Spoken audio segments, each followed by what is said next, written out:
स्वागत है दोस्तों द सेल्फिश जीन के दूसरे हिस्से में, पार्ट 2। पिछले पार्ट में हमने देखा कैसे जीन अपने सर्वाइवल के लिए हर ऑर्गेनिज्म को एक मशीन की तरह इस्तेमाल करते हैं और कैसे हर लिविंग बीइंग एक जेनेटिक मिशन पर होता है। लेकिन सवाल अभी बाकी है, अगर जिंदगी अपने सर्वाइवल की रेस होती है तो हम कभी कॉपरेशन, सैक्रिफाइस या परिवार के लिए रिस्क क्यों उठाते हैं? क्या अपने आप को छोड़कर किसी और के लिए लड़ना एवोल्यूशन और जीन की कहीं गहरी चाल तो नहीं? इसी राज का जवाब छुपा है आज के इस हिस्से में। चैप्टर 6, जीनमैनशिप। डॉकिंस बार बार एक ही बात दोहराते हैं, जीन का एक ही उद्देश्य है, खुद को अगले जनरेशन में कॉपी कराना। लेकिन इस कॉपी करवाने में हमेशा बल का प्रयोग नहीं होता। कई बार धोखा, सहयोग, समझौता और सही समय पर आक्रमण करना ज्यादा फायदेमंद होता है। मान लीजिए कि आपके पास 2 कबूतर हैं, दोनों के सामने खाने के लिए अनाज है। अगर दोनों लड़ेंगे तो ऊर्जा बर्बाद होगी और चोट लग सकती है। अगर दोनों शांति से बांट लें तो दोनों का फायदा होगा।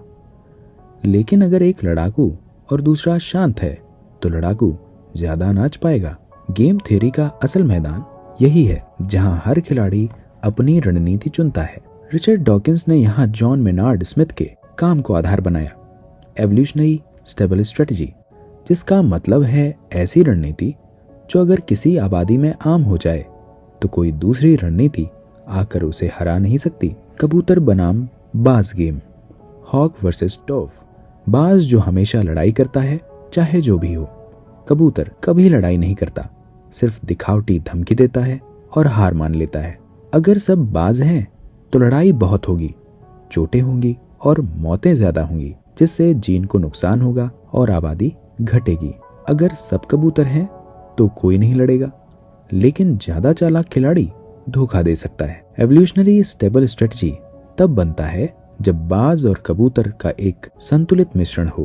डॉकिंस बताते हैं कि कई जानवर झूठी धमकियां देते हैं। उदाहरण के लिए बिल्लियां लड़ाई से पहले फूली हुई पूंछ, पीठ मोड़ना, तेज आवाज, ये सब ब्लफ है। इससे कई बार बिना लड़ाई के ही प्रतिद्वंदी डर कर पीछे हट जाता है। यहाँ असली बात यह है कि अगर झूठी धमकी सस्ती और कारगर है तो यह रणनीति लंबे समय तक टिक सकती है। यह चैप्टर सिर्फ लड़ाई के बारे में नहीं है, बल्कि सहयोग के बारे में भी है। डॉकिंस बताते हैं कि अगर आप अपने रिश्तेदार की मदद करते हैं तो आप अप्रत्यक्ष रूप से अपने ही जीन की मदद कर रहे हैं। इसे किन सिलेक्शन कहते हैं। Hamilton rule, R/B > C। R रिश्तेदारी का अनुपात, भाई बहन में जेनेटिक रिलेटेडनेस 0.5, चचेरे भाई में 0.125। B मदद से रिश्तेदार को मिलने वाला लाभ और C आपकी अपनी लागत यानी कॉस्ट। अगर यह समीकरण सही बैठता है तो मदद करने की संभावना अधिक होती है। इसको एक उदाहरण से समझते हैं। नेचर में कोई भी जीव अपने जीन के सर्वाइवल के लिए काम करता है। अगर वो खुद सर्वाइव नहीं कर पा रहा तो भी अगर वो अपने नजदीकी रिश्तेदार जिनमें उसके जैसे जीन हैं उसकी मदद करे तो उसके जीन इनडायरेक्टली अगले जनरेशन में पहुंच जाते हैं। डॉकिंस यहाँ मधुमक्खी का उदाहरण देते हैं। वर्कर बीज अपनी जिंदगी रिस्क में डालकर क्वीन बी और कॉलोनी की रक्षा करती है। वो खुद रिप्रोड्यूस नहीं करती, लेकिन उसकी क्वीन और बहनों में वही जीन्स होते हैं जो उसके पास हैं, इसलिए वो क्वीन की मदद करके अपने ही जीन की रक्षा कर रही है। अलार्म कॉल, ग्राउंड स्क्वेरल्स खतरा देखते ही तेज अलार्म कॉल देते हैं, जिससे प्रेडेटर का ध्यान कॉलर पर आ जाता है, लेकिन आसपास के रिश्तेदार बच जाते हैं। रिस्क लेने वाला स्क्वेरल भी इनडायरेक्टली अपने जीन को बचाता है। अगला उदाहरण, रेड स्क्वेरल एडॉप्शन। कभी कभी फीमेल स्क्वेरल अपनी मरे हुए बहन के बच्चों को पाल लेती है। इसमें उसकी ऊर्जा खर्च होती है, लेकिन जेनेटिक रिलेटेडनेस की वजह से वो अपने शेयर्ड जीन को बचा रही होती है। किन रिकॉग्निशन इन बर्ड्स। कुछ सी बर्ड्स अपने कजिन और सिबलिंग के बच्चों को पहचान कर भोजन देते हैं, ये भी जेनेटिक रिलेटेडनेस की वजह से है। यानी इनडायरेक्टली सब अपने जीन की रक्षा कर रहे हैं। डॉकिंस ने रॉबर्ट ट्रेवर्स का रेसिप्रोकल एल्ट्रुइज्म भी समझाया, यानी तुम मेरी मदद करो, मैं भविष्य में तुम्हारी मदद करूंगा। हम अपने रिश्तेदारों पर जो भी परोपकार कर रहे हैं वो कहीं ना कहीं हमारे जीन को बचाने की वजह से कर रहे हैं। रेसिप्रोसिटी यह तब काम करता है जब खिलाड़ी एक दूसरे से बार बार मिलते हैं। अगर कोई धोखा देता है तो अगली बार उसे मदद नहीं मिलती। इस तरह धोखेबाजों की पहचान हो जाती है। उदाहरण के लिए चमगादड़, ये अपने समूह के साथ खून साझा करते हैं। अगर कोई सदस्य बार बार लेने वाला है खून, लेकिन कभी वह अपने साथियों को खून नहीं देता, तो अगली बार वह खाना नहीं पाएगा। अब आता है क्रांतिकारी आइडिया का यह अध्याय, एवोल्यूशनरी स्टेबल स्ट्रेटजी, एक ऐसी रणनीति जो अगर किसी पॉपुलेशन में फैल गई तो उसे कोई और स्ट्रेटजी हरा नहीं सकती। चलिए इसे एक उदाहरण से समझते हैं। मान लीजिए 100 जानवरों की एक पॉपुलेशन है और उनमें से 70 डोव हैं, जबकि 30 हॉक हैं। अब यदि कोई नया जानवर हॉक स्ट्रेटजी अपनाता है, अगर हॉक बार बार चोट खाता है और मर जाता है तो उसकी स्ट्रेटजी फेल मानी जाएगी। अगर हॉक ज्यादा टेरिटरी जीतकर ज्यादा ऑफस्प्रिंग छोड़ता है तो उसकी स्ट्रेटजी सफल मानी जाएगी। जिस स्ट्रेटजी से सबसे ज्यादा रिप्रोडक्शन सक्सेस मिलती है वही एवोल्यूशनरी स्टेबल स्ट्रेटजी बन जाती है। उदाहरण से समझते हैं कि कब हॉक और कब डोव काम करता है। जैसे हिरण में सींगों की लड़ाई होती है, लेकिन अक्सर ये सिंबॉलिक फाइट होती है, यानी दिखावा ज्यादा और चोटें कम। पक्षी अक्सर टेरिटोरियल कॉल देकर टेरिटरी डिक्लेयर करते हैं। अगर विरोधी डर गया तो लड़ाई नहीं होती। कुछ मछलियां रंग या फैलाए हुए पंख डराने के लिए इस्तेमाल करते हैं। इनमें भी एक्चुअल लड़ाई बहुत रेयर होती है। भला क्यों जानवर असली लड़ाई से बचते हैं? डॉकिंस बताते हैं कि अगर हर बार असली लड़ाई होती है तो स्पीशीज खुद को ही खत्म कर देती है।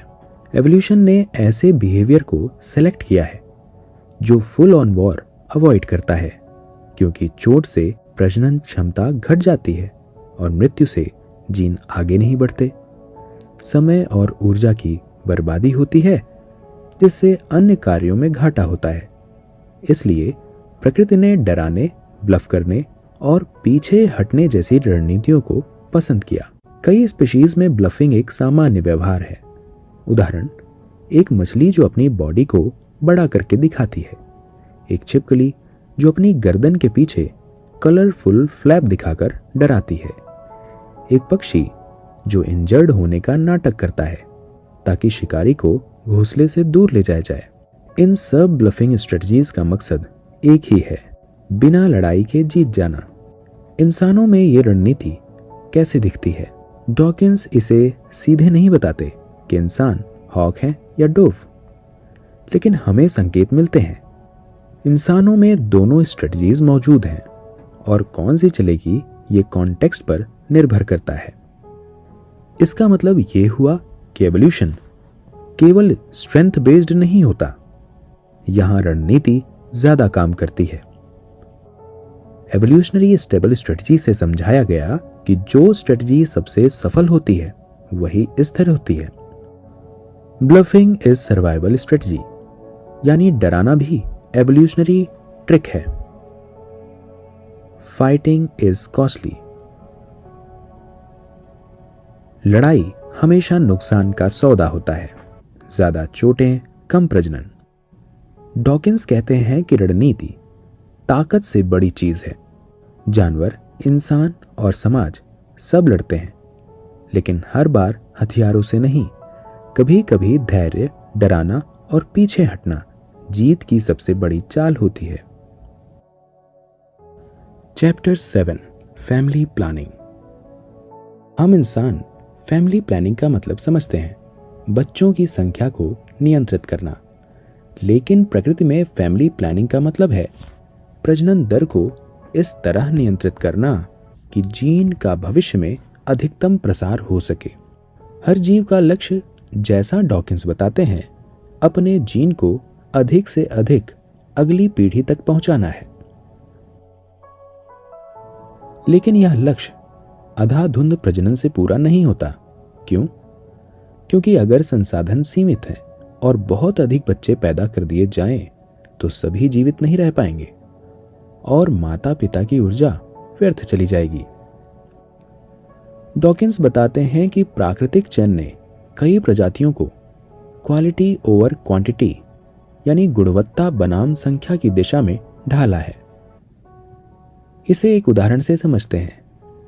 जैसे इंसानों में बच्चे पालना काफी महंगा है और समय लेने वाला है, तो हम कम बच्चे लेकिन बेहतर परवरिश में निवेश करते हैं। मछलियों में खासकर कॉडफिश हजारों अंडे देती है, लेकिन उनमें से बहुत कम ही बड़े होकर जीवित रह पाते हैं, यानी क्वांटिटी स्ट्रेटजी। रणनीतियों के दो छोर, आर स्ट्रेटजी और के स्ट्रेटजी, डॉकिंस जीव विज्ञान के इस क्लासिक विचार को शामिल करते हैं। आर स्ट्रेटजीज ज्यादा बच्चे, कम पेरेंटल केयर, जैसे कीड़े मछलियां। के स्ट्रेटजीज कम बच्चे, ज्यादा पेरेंटल केयर, जैसे मनुष्य और हाथी। यहां फैमिली प्लानिंग का मतलब है उपलब्ध संसाधनों और पर्यावरणीय परिस्थितियों के अनुसार अपनी रिप्रोडक्शन स्ट्रेटजी बदलना। डॉकिंस का तर्क है कि हर जीव किसी न किसी तरह पॉपुलेशन कंट्रोल में शामिल है, डायरेक्टली या इनडायरेक्टली। अगर भोजन की कमी है तो जानवर प्रजनन करते हैं, अगर शिकारी ज्यादा हैं तो स्पीशीज की रिप्रोडक्टिव रेट बदल सकती है। उदाहरण के लिए अफ्रीका के कुछ पक्षियों में सूखे के समय में प्रजनन रुक जाता है क्योंकि बच्चों को पालने के लिए पर्याप्त भोजन नहीं होता। मनुष्य एक खास मामला है क्योंकि हम सांस्कृतिक रूप से फैमिली प्लानिंग करते हैं, कॉन्ट्रासेप्शन, शिक्षा, सामाजिक नियमों के माध्यम से। लेकिन डॉकिंस कहते हैं कि यह भले ही सांस्कृतिक हो या हमारे जीन के एवोल्यूशनरी हिस्ट्री में डेवलप हुई इंस्टिंक्ट और सोच के ऊपर आधारित है। उदाहरण के लिए समाज में यह विचार कि बच्चों की संख्या सीमित होनी चाहिए अप्रत्यक्ष रूप से हमारे संसाधनों के उपयोग और बच्चों के सर्वाइवल के चांस बढ़ाने से जुड़ा है। डॉकिंस बताते हैं कि रिप्रोडक्शन भी एक तरह का एवोल्यूशनरी गेम है। अगर पॉपुलेशन बहुत तेजी से बढ़े तो कंपटीशन बढ़ जाएगा और मॉर्टेलिटी रेट भी बढ़ जाएगी। अगर पॉपुलेशन बहुत कम है तो जीन फैलाने के मौके कम हो जाएंगे। उदाहरण के तौर पर हिरणों की आबादी अगर बहुत बढ़ जाए तो जंगल में घास की कमी हो जाती है, यानी खाना कम हो जाता है और अगले साल बच्चों की संख्या अपने आप घट जाती है। कुछ प्रजातियां रिप्रोडक्शन को डिले कर सकती हैं, यानी तब तक बच्चे नहीं पैदा करती जब तक रिसोर्सेज और स्थिति अनुकूल ना हो जाए। जैसे कुछ पक्षियों की प्रजाति में युवा पक्षी अपने माता पिता की मदद करते हैं छोटे भाई बहनों को पालने में और खुद रिप्रोडक्शन तब तक शुरू नहीं करते जब तक उनके पास अपना टेरिटरी और रिसोर्सेज ना हो। डॉकिंस इसको एक सेल्फिश जीन स्ट्रेटजी मानते हैं क्योंकि ये जीन के सर्वाइवल के लिए बेहतर है, भले ही इंडिविजुअल जल्दी रिप्रोडक्शन ना शुरू करे। फिर भी डॉकिंस ट्रेवर्स के पेरेंटल इन्वेस्टमेंट थ्योरी का जिक्र करते हैं, जहां माता पिता तय करते हैं कि कितने बच्चे पैदा करने हैं और प्रत्येक में कितना समय और ऊर्जा लगानी है। अगर बहुत सारे बच्चे पैदा हो गए और रिसोर्सेज बंट गए तो सबकी सर्वाइवल चांसेस घट जाएंगी। अगर कम बच्चे हों लेकिन ज्यादा इन्वेस्टमेंट मिले तो सर्वाइवल चांस ज्यादा होंगे। कई जानवर अपने ही बच्चे को मार देते हैं या उन्हें छोड़ देते हैं अगर रिसोर्सेज कम हो। इसे ब्रूड रिप्रोडक्शन कहते हैं। उदाहरण के लिए कुछ चील 2 अंडे देती है लेकिन अक्सर एक ही बच्चा जीवित रहता है क्योंकि स्ट्रॉन्गर चिक कमजोर को मार देता है। यह कठोर लगता है, लेकिन एवोल्यूशनरी दृष्टि से बेहतर है। कम से कम एक मजबूत ऑफस्प्रिंग सरवाइव करेगा। डॉकिंस बताते हैं कि मनुष्य फैमिली प्लानिंग में सबसे ज्यादा कॉम्प्लेक्स है, क्योंकि हम भविष्य की प्लानिंग करते हैं शिक्षा, करियर, आर्थिक स्थिति को ध्यान में रखते हुए। लेकिन कई बार हमारी कल्चरल प्लानिंग एवोल्यूशनरी इंस्टिंक्ट को खिलाफ कर देती है, जैसे आधुनिक समाज में चाइल्डलेसनेस को बढ़ाना।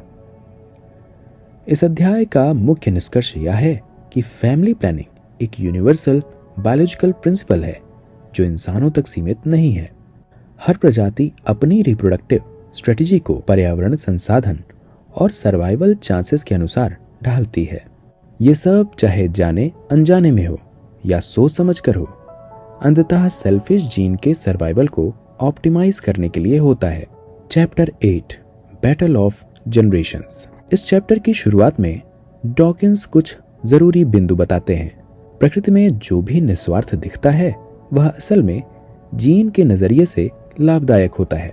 माता पिता का अपने बच्चों में निवेश मतलब समय, ऊर्जा और फूड इसलिए है क्योंकि बच्चों में उनके जीन का आधा हिस्सा होता है। जीन इस पेरेंटल इन्वेस्टमेंट को नियंत्रित करने वाली प्रवृत्तियां विकसित करते हैं ताकि अगली पीढ़ी में उनकी कॉपी बन सके। लेकिन समस्या यह है कि माता पिता के पास संसाधन सीमित होते हैं और वे उन संसाधनों का वितरण अपने सभी बच्चों में संतुलित करना चाहते हैं। वहीं प्रत्येक बच्चा चाहता है कि वो ज्यादा से ज्यादा संसाधन पर कब्जा करे।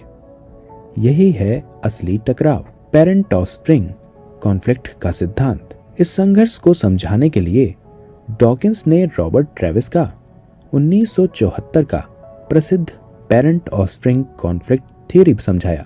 माता पिता का उद्देश्य सभी बच्चों में निवेश का एक ऐसा संतुलन रखना कि कुल जेनेटिक रिटर्न अधिकतम हो, लेकिन संतान का उद्देश्य खुद पर निवेश को अधिकतम कराना, भले ही भाई बहनों के हिस्से में कमी आ जाए। मसलन एक चिड़िया के 3 बच्चे हैं।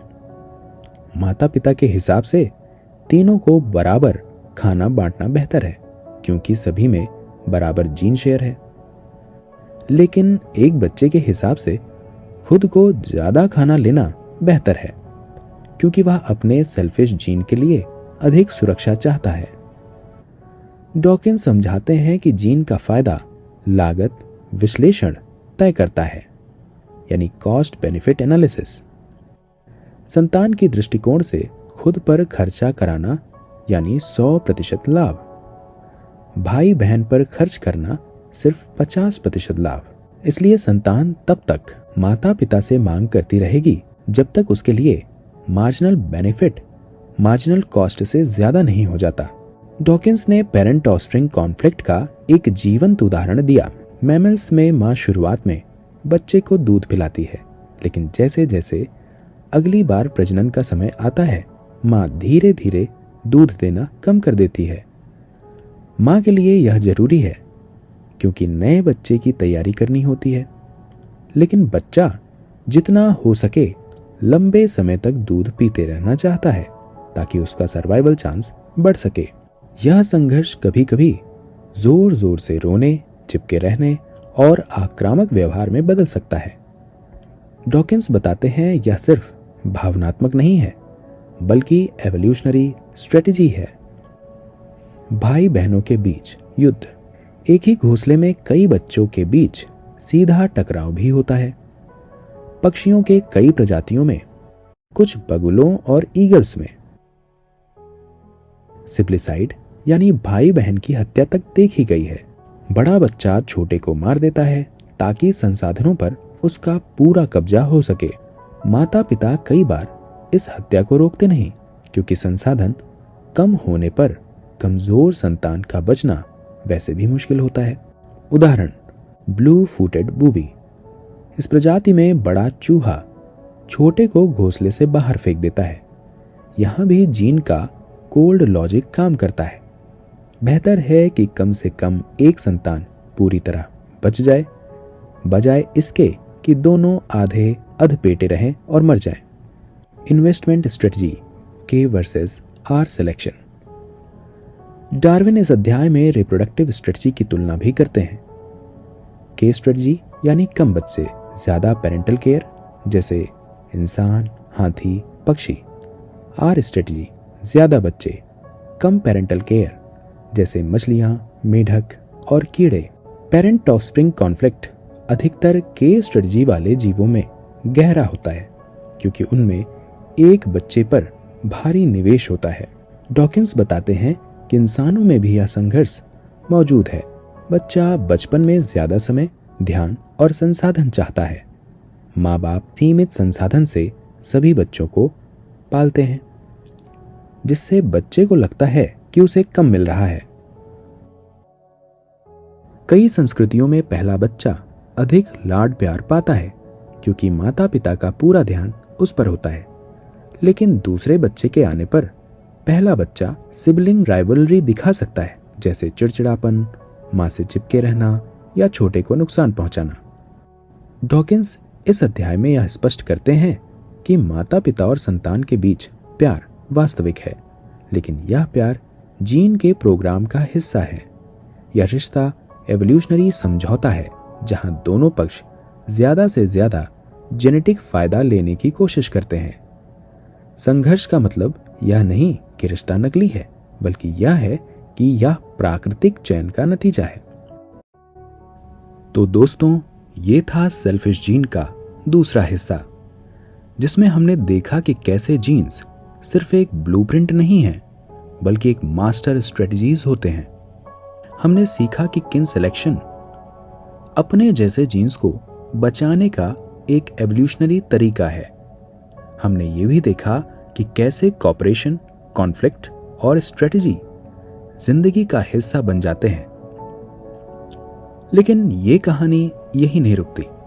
अगले हिस्से में हम जानेंगे एक ऐसे बैटलफील्ड के बारे में जो हर प्राणी के अंदर छुपा हुआ है, सेक्सुअल सिलेक्शन की लड़ाई, जहां कंपटीशन सिर्फ सर्वाइवल के लिए नहीं, बल्कि रिप्रोडक्शन का भी होता है।